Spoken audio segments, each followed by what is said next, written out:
معزز ناظرین، السلام علیکم ورحمۃ اللہ وبرکاتہ۔ حضرت امام اعظم رضی اللہ تعالی عنہ کا ایک داہریہ سے مناظرہ۔ ہمارے امام حضرت امام اعظم رضی اللہ تعالی عنہ کا ایک داہریہ خدا کی ہستی کے منکر سے مناظرہ مقرر ہوا، اور موضوع مناظرہ یہی مسئلہ تھا کہ عالم کا کوئی خالق ہے یا نہیں۔ اس اہم مسئلہ پر مناظرہ اور پھر اتنے بڑے امام سے، چنانچہ میدان مناظرہ میں دوست دشمن سبھی جمع ہو گئے، مگر حضرت امام اعظم وقت مقررہ سے بہت دیر کے بعد مجلس میں تشریف لائے۔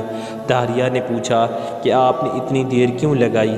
آپ نے فرمایا کہ میں اگر اس کا جواب یہ دوں کہ میں ایک جنگل کی طرف نکل گیا تھا، وہاں ایک عجیب واقعہ نظر آیا جس کو دیکھ کر میں حیرت میں آ کر وہیں کھڑا ہو گیا، اور وہ واقعہ یہ تھا کہ دریا کے کنارے ایک درخت تھا۔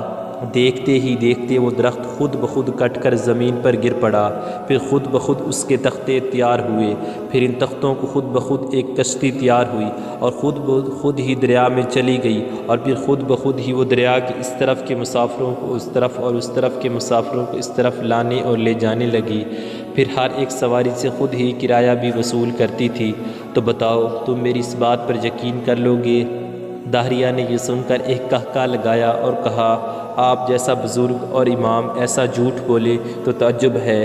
بھلا یہ کام کہیں خود بخود ہو سکتے ہیں؟ جب تک کوئی کرنے والا نہ ہو کسی طرح نہیں ہو سکتے۔ حضرت امام اعظم رضی اللہ تعالی عنہ نے فرمایا، یہ تو کچھ بھی کام نہیں ہیں، تمہارے نزدیک تو اس سے بھی زیادہ بڑے بڑے عالیشان کام خود بخود بغیر کسی کرنے والے کے تیار ہوتے ہیں۔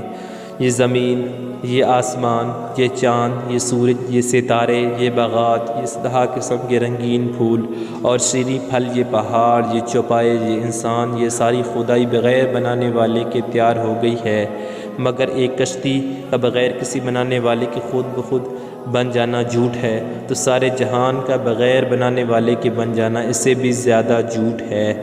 داہریہ آپ کی تقریر سن کر دم بخود حیرت میں آ گیا اور فوراً اپنے عقیدے سے تائب ہو کر مسلمان ہو گیا۔ سبق: اس کائنات کا یقیناً ایک خالق ہے جس کا نام اللہ ہے، اور وجود باری کا انکار عقل کے بھی خلاف ہے۔